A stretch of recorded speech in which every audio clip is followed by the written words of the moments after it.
الرحمن الرحيم والحمد لله رب العالمين اللهم صل وسلم وبارك على نبينا وحبيبنا محمد وعلى آله وصحبه أجمعين وبعد.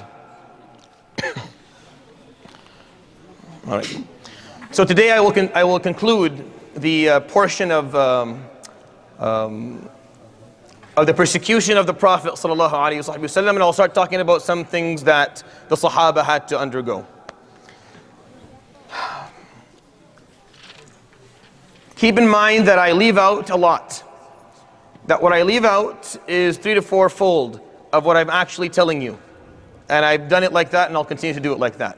Not because I don't think these stories aren't worth sharing, but because they're difficult to share. A lot of these stories are very harsh and very hard to tell because of what actually happened to the Prophet sallallahu alaihi wasallam, what actually happened to the Sahaba. They were difficult days. There's going to be a point of this at the end. Meaning I will bring up the point of why these stories are important for us to at least acknowledge and know.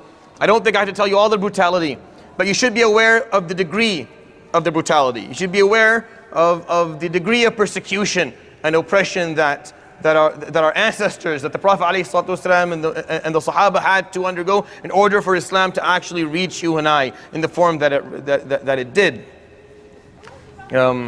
Interestingly enough, as you will see as we go through the Seerah, that they were persecuted by the people who later on became Muslim, which is in itself a lesson that we will talk about in some length, in some detail. The reason being that a lot of the time you'll be harmed and you'll be oppressed by those who later on will be on your team in the future. Never lose hope in people. Never stop believing in people. The moment we stop believing in people, in the decency of people, in communities, and the strength of communities, and the fact that the communities will come around and will see the light, the moment we stop doing that, we turn into dictators. We turn into control freaks. Forgive me for this phrase. That's what we turn into.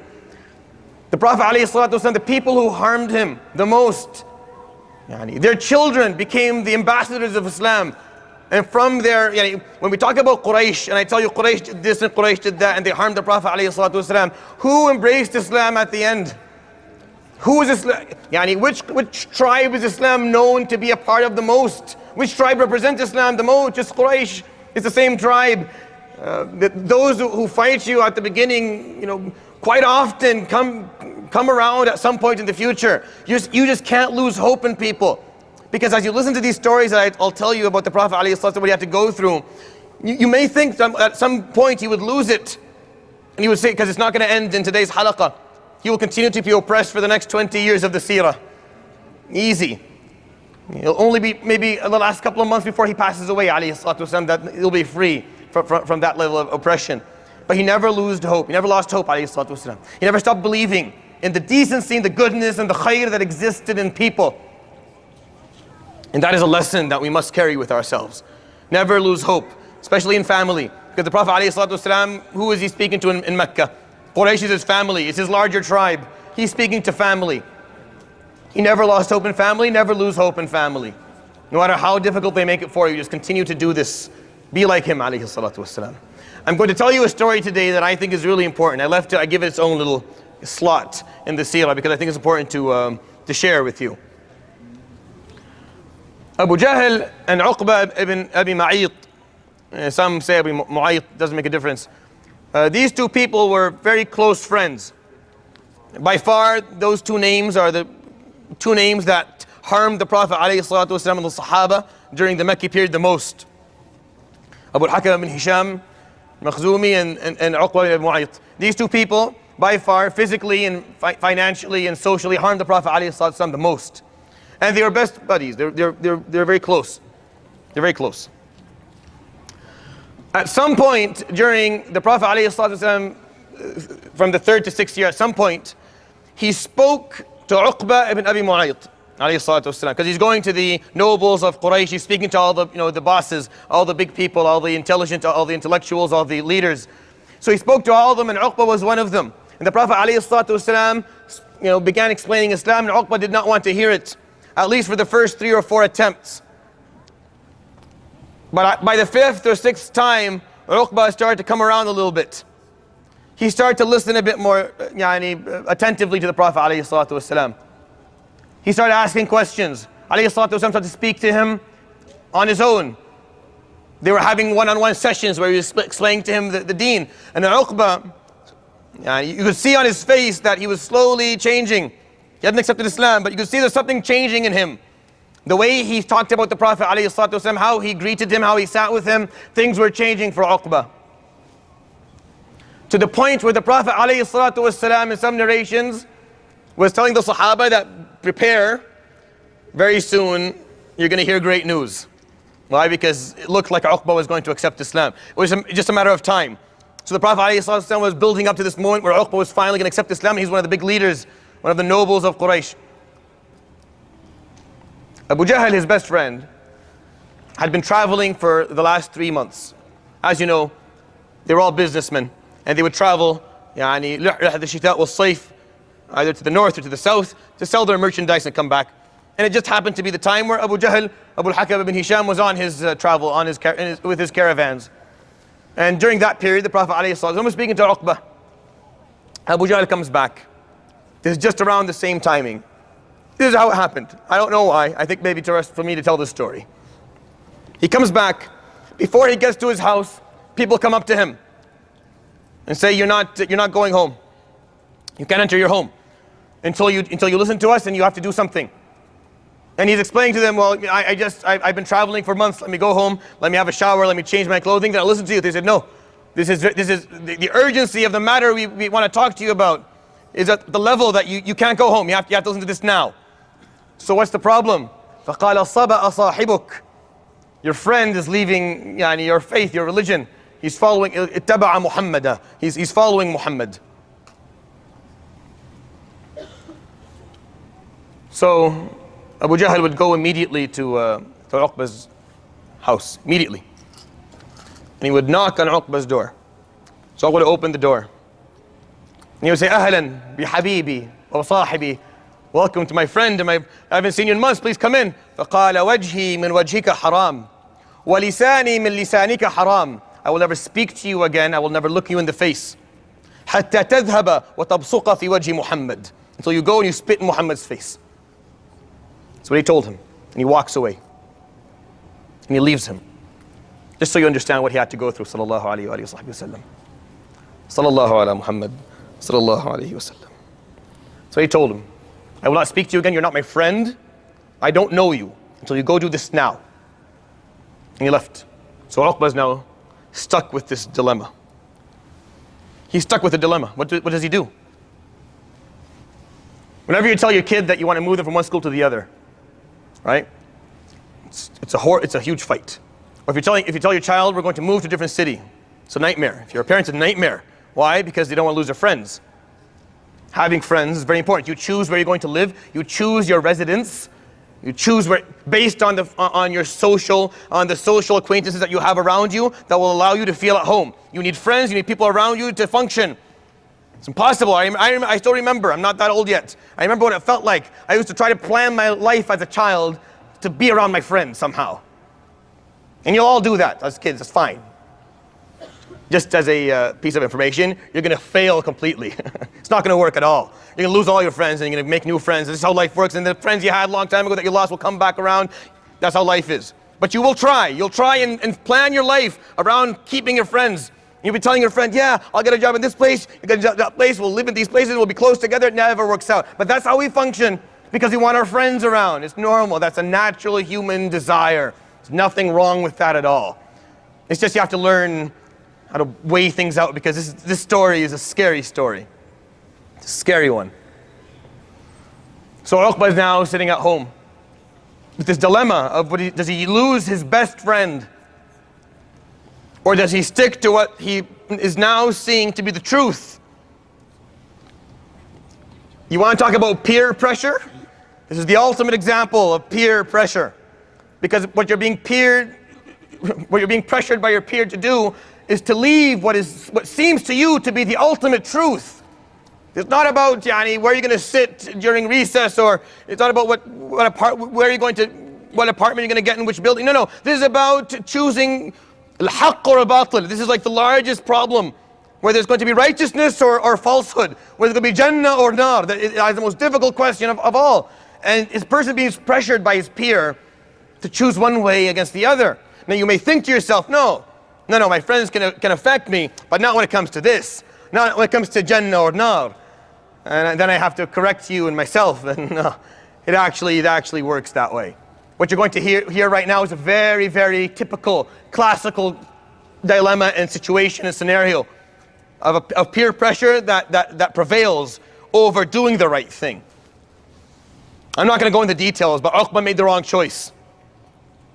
I don't want to go through the details because it's hard to tell you exactly what he did, but he did it.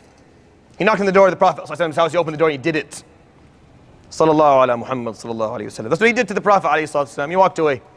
Of course, the Prophet alayhi sallam, I'm not going to talk about the perseverance of his character alayhi sallam, because that's something that's beyond my ability to even explain. But I do want to talk about Uqba. Uqba, because of a peer pressure, made the worst choice of his entire life. Allah subhanahu wa ta'ala says in Surah Al-Furqan, وَيَوْمَ يَعَضُّ الظَّالِمُ عَلَى يَدَيْهِ. And the day will come when the oppressor or the wrongdoer will bite down on his fist in regret. This is an Arabic phrase. It's a proverb in Arabic. I don't know why exactly, but apparently the back day, if you really regretted something, you would bite down on your fist. Now I've never seen it, but that's what they used to do. That's how Arabs would. That's how they would express their regrets. They would bite down on their fist. It's just a phrase. It's just a phrase. Figure of speech. وَيَوْمَ يَعَضُّ الظَّالِمُ عَلَى يَدَيْهِ. And the day will come when the oppressor and the wrongdoer will bite down on his fist in regret. يقول يا ليتني اتخذت مع الرسول سبيلا. He will say, I wish I chose to go with the Prophet and walk down his path. The day will come when you'll say, I wish I walked down the path of the Prophet. Ya waylata. What horrible situation I am in. What is waiting for me now is horrible punishment. Ya waylata, that's what it means. I am now waiting, what's awaiting me is horrible punishment. Ya waylata. Laytani lam attakhidh fulanan khalila. I wish I never took fulan, just a name, a random name, because this is a scenario that will work for everybody, every age, every place, every time. There's no exception to this rule. ليتني لم أتخذ فلانا خليلا. I wish I didn't take that person as my best friend. Khalil is not a friend. Khalil is best friend. It's close friend. Your BF. Person that you need to talk to every day. You all have them, especially at a younger age, you all have them. When you get older, you kind of lose that a little bit. Which takes away a lot of joy of life, by the way. Having a close friend is a great thing. Except if you're in a situation like Uqba and Abu al-Hakam ibn Hisham. Then you have an actual problem. Then you have a threat to your well-being, not in dunya only, but also in akhirah. Ya waylata laytani lam attakhidh fulanan khalila. I wish I never took that person as my friend. What a horrible mistake I've made. Laqad adallani ani dhikri ba'da idh ja'ani. He led me astray from the remembrance I was given after I had it. I had it in my hands. I had the remembrance in my hand. I had guidance. And he led me astray from it. وَكَانَ الشَّيْطَانُ لِلْإِنسَانِ خَذُولًا. And indeed, the shaitan has always let mankind down. And shaitan always will let you down. You'll say, what, shaitan? Shaitan, you're talking about jinn now. No, don't misunderstand this. قُلْ أَعُوذُ بِرَبِّ النَّاسِ مَلِكِ النَّاسِ إِلَهِ النَّاسِ.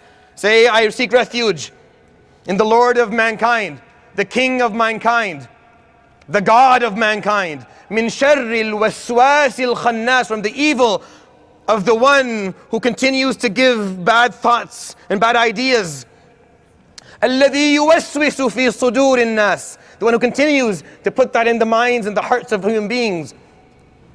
Min al jinnati, both from the jinn, the shaitan from the jinn, والناس, and from the human being. شياطين الإنس والجن يوحي بعضهم إلى بعض زخرف القول غرورا. Shayateen come in two forms. They come in the form that you don't see, the weak form, the form of jinn, the weak form, the helpless form, the form that can't do much besides open a catalog for dhunub. And then if you say A'udhu Billah and you read some Quran, they run away because they can't deal with it. But then you have Shaytan al-Ins that are much more persistent, that will not stop. You can say whatever you want, they won't leave. They will continue to come after you time and time again until they get you to do the wrong thing that you know you shouldn't do. And they'll use every trick in the book, and they will try and persuade you and sway you and pull you using love and using friendship and using closeness, trying to make you make that mistake. And Uqba made the ultimate wrong mistake. Uqba could have been one of the Sahaba. I could have had an extra name to tell you about, of bravery and courage and sacrifice, but I don't. I have to tell you his story with a frown on my face. I have to tell you that story with a feeling of regret and sorrow of how this person ruined his life because of his friend. Because his friend pressured him to do something, so he did it. So next time you feel that you've been pressured by your peers, I want you to think of this story. I want you to think of Uqba and Abu Jahl. Think about them. And ask yourself, is it worth it? Is it really worth it? You can say to yourself, no, I would never let them take me that far. There is no limit to what peer pressure can do to you. There is no limit to what peer pressure can do to you. There is no better advice in this world that you'll ever get from any human being, regardless of who they are, whether from your parents or from someone sitting in my position or anyone else, then make sure you choose your friends wisely. Money comes and goes. Cars are just pieces of metal. Houses, the thing that you really need to invest in and be picky about is yourself, is who you're going to spend time with, is who you're going to allow into your life. That is the most valuable thing you have, is your emotions, your feelings, your thoughts, your convictions, your practices, your behaviors. And those things aren't influenced by how much money you have or what car you drive or what building you live in or what profession you work. But now those are influenced by your friends, by the people you spend time with, the people you take advice from, the people you look up to, and the people... You may be thinking, yes, Sheikh, tell the kids about friends. No, I'm not telling just the kids about friends. I'm telling everybody about friends. It doesn't matter what age you're at. Uqba was in his 40s. There is no limit to this piece of advice. It never ends. You could be 80. You could be 90. If you have bad friends, you're going to make bad choices. If you have bad friends, you'll make bad choices. It's impossible. You cannot be immune to it. You can say, no, I'm stronger. You're not. And there's nothing wrong with that. You're a human. You spend time with someone. They rub off on you, you rub off on them. It's how it works. Parts of your personality will become part of theirs and parts of theirs will become part of yours. So if that's going to happen, then you have the right, the obligation to be picky about who you spend your time with. It's not arrogance. It's not vanity. It's not cruelty. You can have a lot of acquaintances, people you know, people that you like, you shake their hand, you give a hug, you're very kind to. But those who you'll spend your time with, those who you'll give a part of your life to, have to go through a very, very difficult screening process. You have to make sure that you make the right choice, or else this ayah will be something, la samah, may Allah preserve all of us, that one of us will be saying Yawm al-Qiyamah. The ayah is very generic. It didn't say laytani lam attakhidh Abu Jahl. No, fulanan, just anybody. Anybody who can cause that to you. Anyone who can pull you away from Allah subhanahu wa ta'ala. So yes, my younger brothers and younger sisters, choose your friends wisely. Be very picky about who you spend your time with and who you allow into your life. يقول صلى الله عليه وسلم المرء على دين خليله. The human being follows the religion of his best friend. المرء على دين خليله. The human being will follow the religion of his best friend. That's what he says. فَلْيَنْظُرْ أَحَدُكُمْ مَنْ يُخَالِلْ. So may each and every one of you take a very hard look and long look about who he is choosing to be his best friend or be his close friend. Friendships, extremely valuable in life. Friendships are what make you happy. If you live a long, happy life, it's because you had good friends. Make sure you choose your friends wisely. As younger people, it's hard, I know. It's difficult to do that. But the skill that you will need the most in life is the ability to walk out of someone's life without burning bridges and approaching someone else. That's the best skill that you can win. I am not telling you that if someone has a bad influence on you, that you start a war. What I'm telling you to do is take a step backwards. Just take a step back. Someone has bad influence on you. You know it. Every time you spend time with them, Somehow you end up doing something you shouldn't have done and you know it. But you like them. But they're cool. They're interesting. Take a step backwards.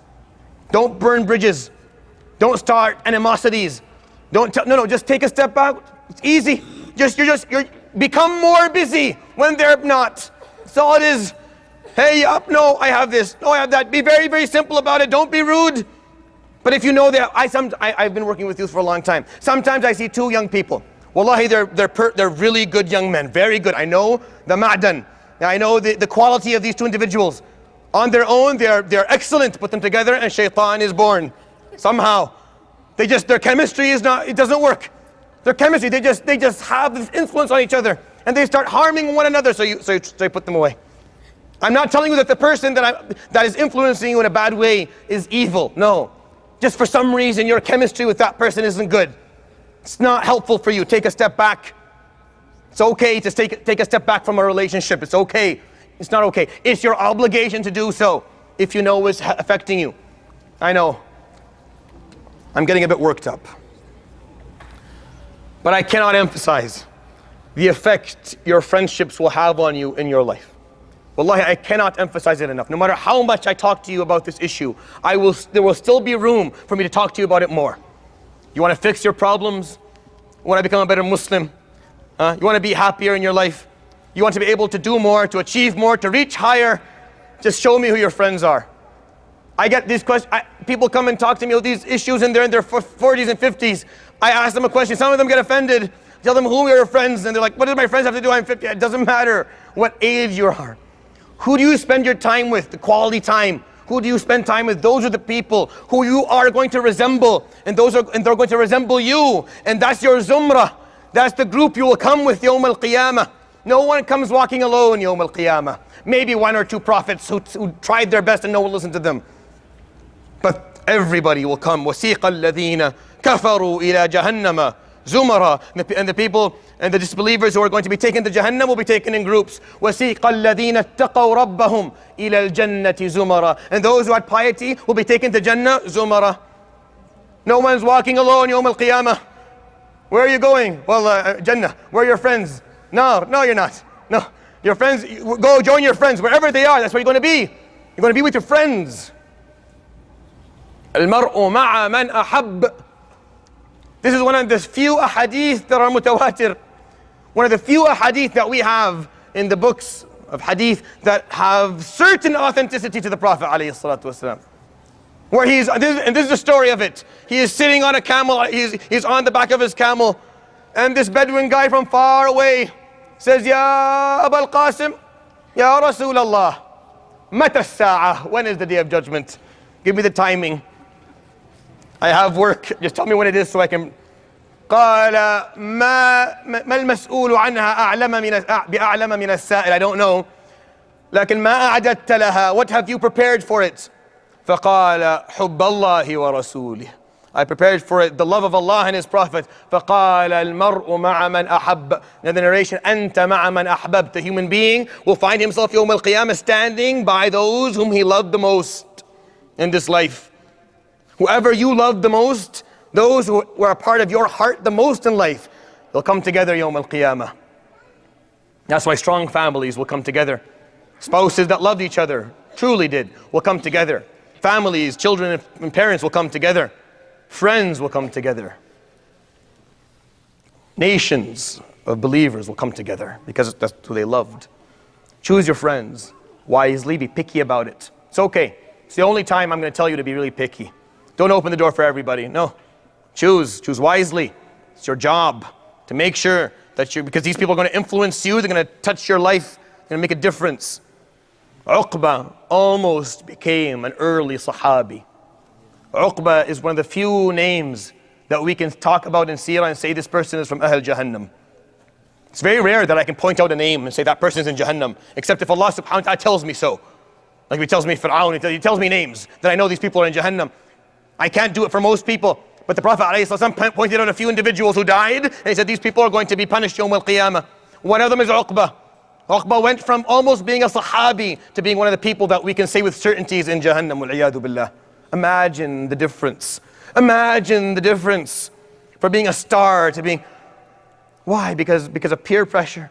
Because you didn't choose your friends wisely. This never ends.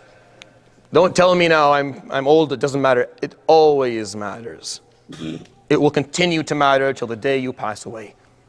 Your friends will always influence you. They'll always have a positive or negative effect on you.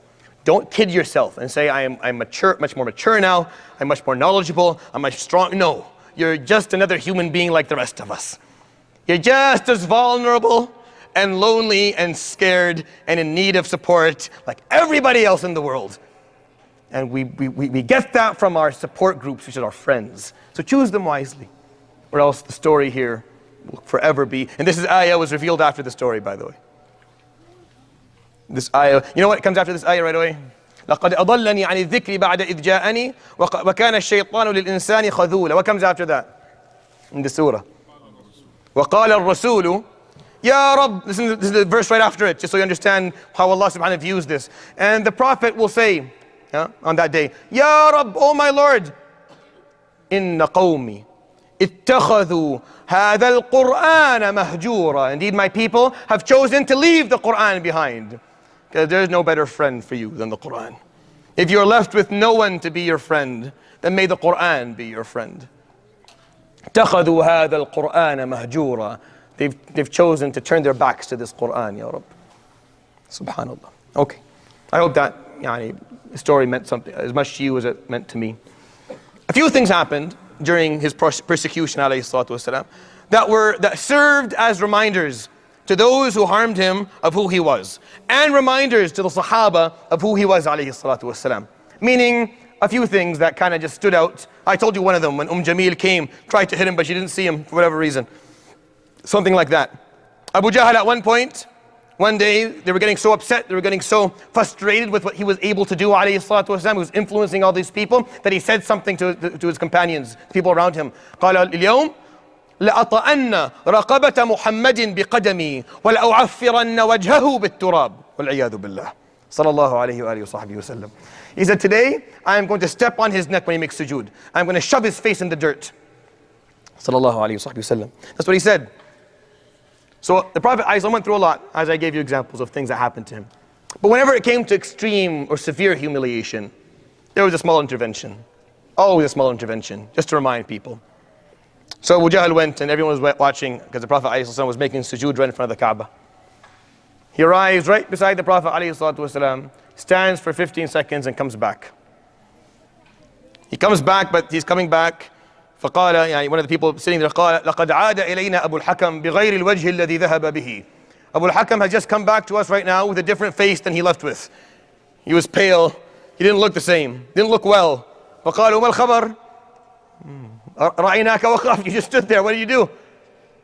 فقال, this is what Abu Jahl said. فقال لقد رأيت بيني وبينه خندقا من نار لو تجاوزته لاحترقت. When I got there, suddenly, didn't you see it?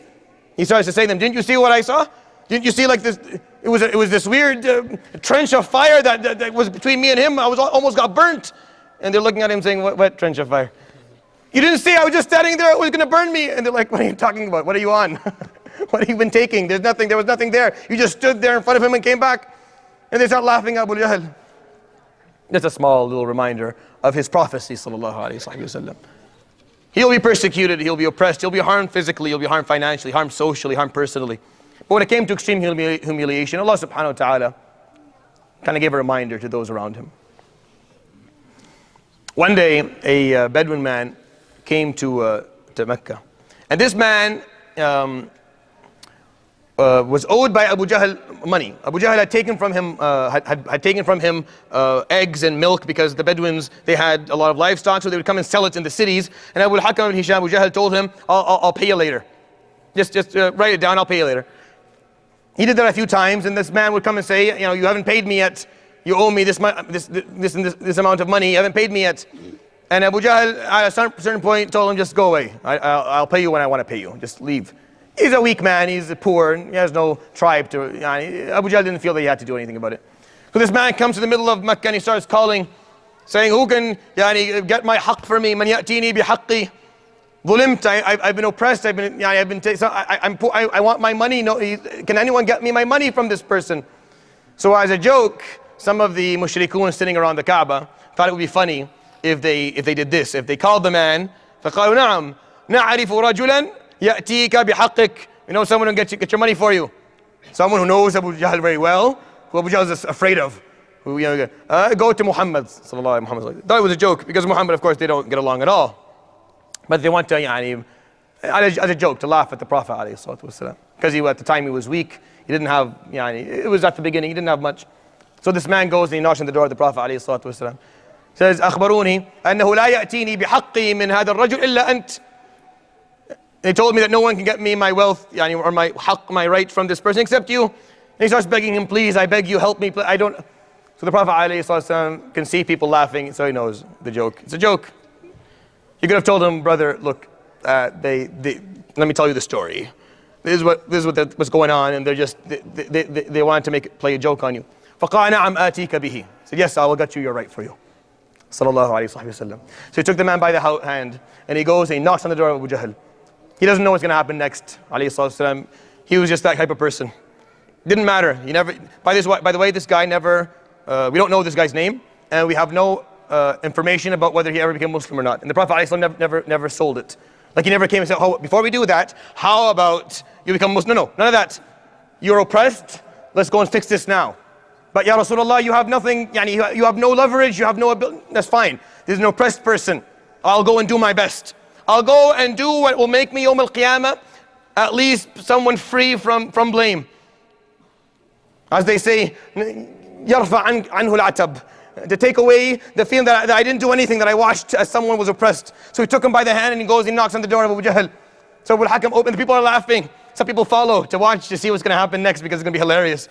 Abu Hakam ibn Hisham is going to kick them both out and curse them out. It'll be great. So he knocks on the door. Abu Jahl opens up. The Prophet ﷺ says, Ya Abu Hakam, أَلِهَذَا الرَّجُلِ عَلَيْكَ مَالٍ. Do you owe this person money? يقولون فسكت أبو جهل. So he was quiet. فأعاد عليه صلى الله عليه وسلم. So he repeated it again. You owe this man money. فقال نعم. He said, yes, I do. I owe him money. فقال اذهب فأتيه بماله. Then go inside and get him his money. فقال نعم. So he goes inside and he comes out with a bag of money and gives it to the man. And the man stands there and he prays and he thanks the Prophet عليه الصلاة والسلام. The Prophet صلى الله عليه وسلم takes the money and leaves. Now the people who thought this was a joke are standing there looking at each other. So they come to Abu Hakam. What did you do? This was not how this was supposed to play out. ما فعلت.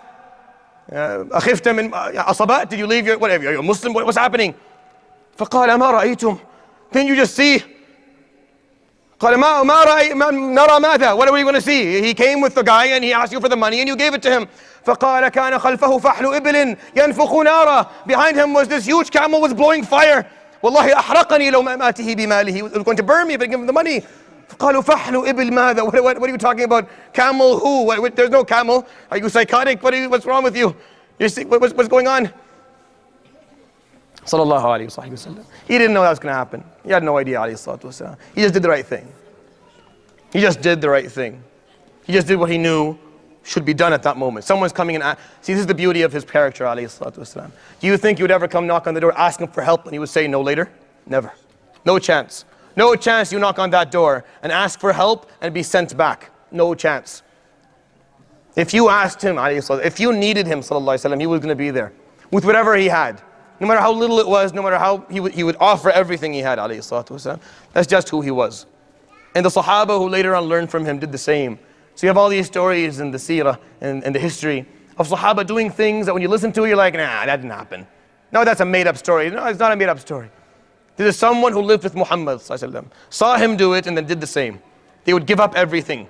Sometimes they would empty their homes from food and clothing to give to people who are knocking on the door. And you wonder, who does that? No one does that. Yes, some people do that. Muhammad and those who are with him would do that. We're not required to do that much, but to whatever extent we should do something. All right, let's I'll end with that in terms of the persecution he went through alayhi salatu wasalam.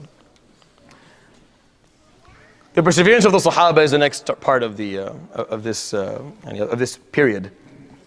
I'll put it all together inshallah at the end. just want to give you examples of what the Sahaba went through. Again, I'll tell you a fraction of the stories that actually exist in the books. If you want to know all the stories, you have to go back to the books. Read them. They're endless of what they went through, men and women. I'll give you, examples here and there just so you understand. Because if you feel like Muhammad ﷺ is the Prophet, so he goes through all that, because he's the Prophet. But let's talk about, people. People like you and I. People who believed in him, ﷺ, who took the Quran, who said, La ilaha illallah Muhammad Rasulullah. And then this was their challenge. You're going to see their challenge. Their challenge is physical. Their challenge was life and death. Their challenge was loss of everything. And then at the end, all I want you to do is to ask yourself, what's your challenge? What's my challenge? Because it's obviously not the same challenge. Obviously the stories I'm going to tell you that what happened to them is not happening to you and I. Not even close. It's not the same nature of difficulties. But we do have difficulties and we do have challenges. I'm not here to tell you, no, you're fine. No, we do have our challenges. They're just not the same. Identify the challenges that our generation is going to go through so that we can actually do our job. So that if you had lived back then, you could have said, yes, had I lived back then, I would have stood my ground like Bilal did, like Sumayya did. I would have done it. I wouldn't have chickened out and walked away. I wouldn't have turned my back and said no to it. I would have done the right thing. If you're going to say that about yourself, and inshallah you can, then make sure you do it now. Prove it by standing your ground against the challenges you have in this era. Let's talk about Ibn Mas'ud. This is my favorite story. Ibn Mas'ud. Ibn Mas'ud, I told you about him earlier, like a couple of halaqat. I gave you a small intro about who he was. A young shepherd, very, very simple beginnings, very poor family, very simple background, not very well educated. Later on, Ibn Mas'ud is going to be one of the most knowledgeable Sahaba that we have. One of the huge fuqaha of the Sahaba who later on not only conveyed the interpretation of the Quran, but a lot of what the Prophet ﷺ said. Someone who actually had a huge influence on how Islam was brought to us. Ibn Mas'ud, however, physically was very, very short, extremely short, and he was very, very skinny as well, to the point where the Sahaba who were very close to him would sometimes, crack a joke every once in a while about how short and small he was. Just a small guy. Once they were sitting under a tree chatting, and there was some dates on the top of the tree. So the Prophet ﷺ said, hey, can someone get us some of the dates? It was, the tree was owned by one of the guys there. And he's like, yeah, get the dates. So Mas'ud, being, the skinniest and smallest, like, I'll do it. So he goes up the tree. So the Sahaba look up and they see his legs. And his legs were like really, really, really thin. So the Sahaba start laughing. They start saying jokes, like, look at his legs. And Mas'ud can hear. Guys do this all the time. It's just how guys go. And Mas'ud's up there, he's listening to them laugh at his legs. He's fine by it. It's not bothering him. It's all everyone's enjoying. It's a funny thing because he's just really small. He's just very thin. So he's out, messing around with him. Look at your legs. What's wrong? Where's the meat? It was just like twigs. What's going on? So Ibn Mas'ud's laughing. He's taking it. The Prophet ﷺ, however, for some reason, alayhi salatu wasalam, didn't like it. I think because of the story I'll tell you today. My belief is because of the story I'm going to tell you today. That's why I didn't like it. He knew people were joking around, but he didn't like it for a moment. He didn't like it. فَقَالَ تَضْحَكُونَ مِنْهُ. Now you're laughing at his legs. تَضْحَكُونَ مِنْ نَحَالَةِ سَاقِيهِ. You think that very, قَالَ وَاللَّهِ لَهُمَا عِنْدَ اللَّهِ أَوْزَنُ مِنْ جَبَلِ أُحُدٍ. They're heavier in the eyes of Allah within the scales يوم القيامة than the mountain of Uhud. So they quieted down a bit, even though it was a joke and no one was hurt or harmed. But that's how he felt, alayhi salatu wasalam. I believe because of the stories, Ibn Mas'ud one day, during this, maybe the midst of this 5th year, just before something really important happened, which we'll talk about next time, inshallah. Next time will be interesting because something uplifting will happen next time, not this time. Mid the 5th year, the Prophet ﷺ was no longer capable of standing in front of the Kaaba and reciting the Quran openly. He couldn't do it anymore. The persecution was so heavy, he couldn't do it. And they were being prohibited from reciting the Quran openly. They couldn't do that anymore. So the Prophet ﷺ was sitting one day and was feeling down, and everyone else was as well because they couldn't do that anymore. Their rights were slowly being taken away. فَقَالَ مَنْ يُسْمِعُهُمُ الْقُرْآنَ الْيَوْمِ. Will someone make them listen to the Quran today? Why? Because a beautiful surah had just been revealed. Something too beautiful to keep to yourself. Right? Ar-Rahman, علم القرآن خلق الإنسان علمه البيان الشمس والقمر بحسبان والنجم والشجر يسجدان. Beautiful, just too beautiful to keep to yourself. So he said, who will make them listen to the Quran today? فقال ابن مسعود, I'll do it, Ya Rasulullah. So the Prophet ﷺ praises him. Ijlis ibn Mas'ud, but sit down please. Not you, I need someone who can take a beating. It's not going to be you. So he asks again, من يسمعهم القرآن? Ibn Mas'ud قال أنا أسمعهم يا رسول الله, I will do it. فقال على رسلك يا ابن مسعود, just sit. I appreciate the enthusiasm, but I'm looking for one of the bigger guys. And then he repeated the third time, and Ibn Mas'ud said, أنا أسمعهم يا رسول الله. لا تمنعني, don't hold me back, let me do this. So he gets up, Ibn Mas'ud radiallahu anhu, he goes, أول من جهر بالقرآن, the first person to go public with the Quran with no fear at all, Ibn Mas'ud. He goes, he stands in front of the Kaaba, and he says, أعوذ بالله من الشيطان الرجيم, بسم الله الرحمن الرحيم, الرحمن علم القرآن خلق الإنسان علمه البيان. And they come and they start beating him. They beat him hard. Until Abbas comes in the midst of it and he pulls him out. Abbas wasn't a Muslim at the time, or maybe he was, we don't really know. We don't know what his status was during those days, but he pulled Ibn Mas'ud out. Ibn Mas'ud was brought back to the Sahaba. He's all bruised up and beaten. So they do what they need to do for him. The next day, the Prophet ﷺ says, "Man yusmi'uhum al-Qur'an al-yawm?" Who will make them listen to the Quran today? So Ibn Mas'ud puts his hands up, I'll do it. With all his قالوا يا ابن مسعود, there's no need. قال أنا أسمعهم, I'll do it. And he goes and he reads it again, and they beat him again, and Abbas pulls him out again. And the third day, the Prophet ﷺ asks the same question. He puts his hand up again. فقال لا يا ابن مسعود, you won't do it again. ما أنت بفاعل, you will not do this again, I forbid you. فقال يا رسول الله ما هانوا علي كما هانوا علي اليوم. I've never been less afraid of them than I am today. I don't fear them anymore, Ya Rasulullah. Khalas, I've been beaten, what else I can do? They've done the worst they can do for look at me. They can't do anything else. ما هانوا علي كما هانوا علي اليوم. I've never been less afraid of them than I am today. Ibn Mas'ud would be the person the Prophet ﷺ would come to him one day, and he would say, Ya Ibn Mas'ud, اقرأ علي القرآن. Read the Quran, I want to listen. فقال يا رسول الله أقرأ القرآن عليك وعليك أنزل. I'm going to read it upon you and it was revealed to you, and I'm going to recite it to you, Ya Rasulullah. You're supposed to teach us. فقال اقرأ يا ابن مسعود, read. فقرأ ابن مسعود سورة النساء. And the Prophet ﷺ was sitting there just listening with his hand on his own thigh. قال حتى قرأ رضي الله عنه فكيف إذا جئنا من كل أمة بشهيد وجئنا بك على هؤلاء شهيدا. So what are you going to do, Ya Rasulullah, on the day when I bring an ambassador, a shaheed? Shaheed is not just a martyr, but someone who will be the standard, someone who will be held accountable.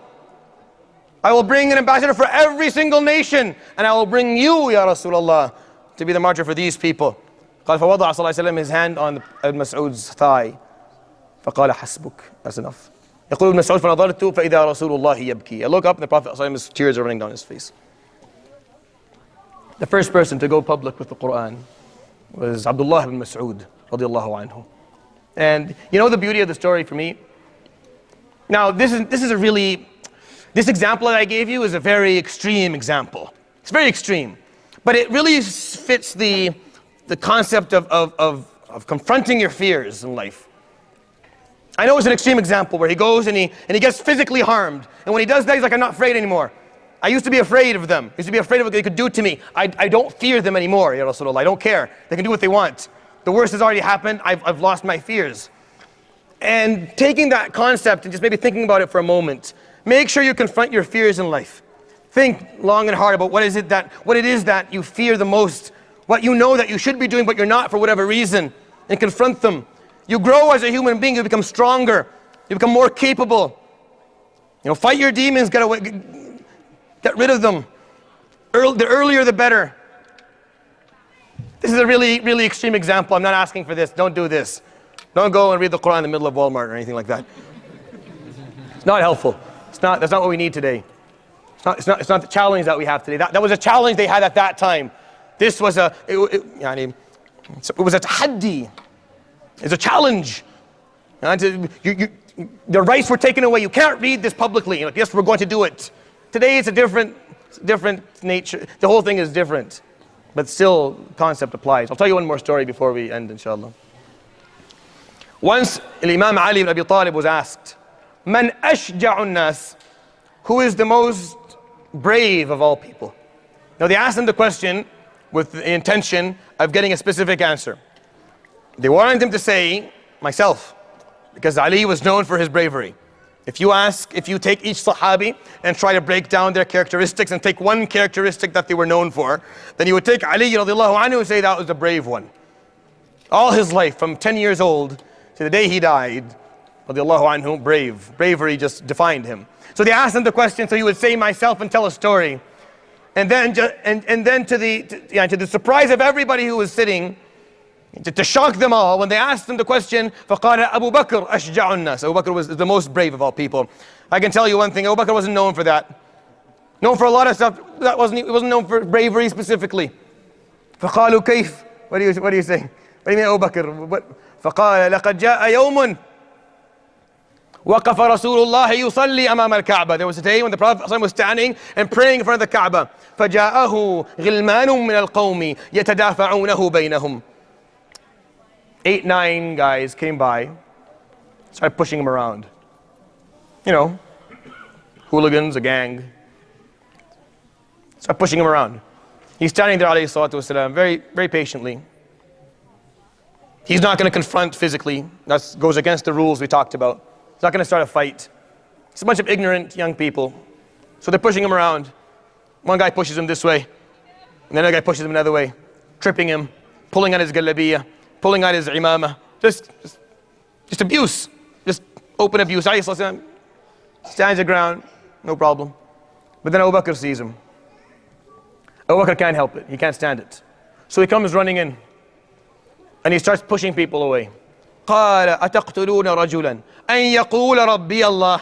You're going to harm a person or kill a person because he says Rabbi Allah, because he has a different belief system than you do, because he doesn't have the same religion that you do, because he chose to live a life differently than you. You think it's okay to kill him or to harm him? And he starts saying this, أَتَقْتُلُونَ رَجُلًا أَن يَقُولَ رَبِّيَ اللَّهِ. And he pushes people away. And the Prophet ﷺ is telling him, Abu Bakr, just calm down. But he couldn't do it. You probably couldn't have done it either. You couldn't stand and see them push the Prophet ﷺ around and just watch. You couldn't do it. Came to a point where he couldn't deal with this. And Ali was saying, this is the point, is that the other Sahaba were sitting there. The Sahaba were sitting watching. They didn't do anything because they were told by the Prophet ﷺ previously, when they do that, don't. When it's physical, leave them. We're not here to start a fight. So the Sahaba were sitting around. Abu Bakr couldn't sit around anymore. That's his friend there. It's not just his Prophet. He's not just his Prophet ﷺ, he's his best friend. He couldn't do it, so he runs in. Talking about best friends, look at Muhammad ﷺ's best friend. Now look at Abu Bakr. That's how you choose a best friend. So he comes and he starts pushing people around. So these guys who are looking for a fight, they beat on Abu Bakr. And the Prophet ﷺ is trying to get in to pull him out, and they're pushing, it turns into chaos. And finally they were able to take Abu Bakr out. يقولون فكان من شدة ما ضربوه انتفخ وجهه حتى ما عاد يعرف له خد من أنف. They hit him so hard that his face has bruised up to the point you couldn't see the difference between his nose and his cheek. It was all just this mush, you couldn't see anything anymore. حتى ظننا أنه مات, until we thought he died today. He won't make it through this. فأخذ فطبب في بيت أهله. So he was taken to his parents' house where he was going to be taken care of. And he stayed unconscious for 2 days. This is what happened. قال فلما صحى. The Prophet ﷺ would come every day and visit him and read Quran upon him and make dua. And when he finally woke up, he's lying. قال فصحى. He opened his eyes. They gave him water. They're so happy. Alhamdulillah. فقال ما فعل برسول الله. What happened to the Prophet? صلى الله عليه وسلم. فقالوا هو بخير. He's fine. Alhamdulillah. Nothing wrong with him. أما أنت فقد حصل بك كذا. But you've been out for 48 hours. فقال لا. والله ما أنا بمصدقكم حتى أراه بعيني. I don't believe you until I see him with my eyes. أين رسول الله? Where is he? فقالوا هو في بيت كذا. He's far away, you can't walk. فقال احملوني إليه. You'll carry me to him. I will go and see him now. You're not going to lie to me and tell me he's fine. I need to see him now. قال فحملته زوجته أم رومان وأمه. He went between his mother and his wife because he couldn't walk. فحملوه. He couldn't walk. فحملوه إلى بيت رسول الله صلى الله عليه وسلم. So they knock on the door. The Prophet ﷺ opens the door and he sees Abu Bakr. قال الحمد لله أبو بكر الحمد لله فقال بل الحمد لله أنه ما أصابك شر الحمد لله that you're okay يا رسول الله قال فبكى رسول الله وبكى أبو بكر وبكينا معهما. He cried and the Prophet cried and Abu Bakr cried and everyone standing there cried because they didn't know what to do. What else can you do? Sallallahu alayhi wa sallam. That's the love he had for Abu Bakr, and that's the love Abu Bakr had for the Prophet sallallahu alayhi wa sallam. I thought I would end with, inshallah, with that. I'll end with that story. We'll continue, inshallah, the persecution of the Sahaba and some uplifting news, inshallah, next halaqah, next week, inshallah. Subhanallah, bihamdik. Shadu an la ilaha illa anta astaghfiruka wa atubu ilayk. Wa sallallahu ala sayyidina Muhammadin wa ala alihi wa sahbihi ajma'in. Jazakumullah khair. Barakallahu feekum.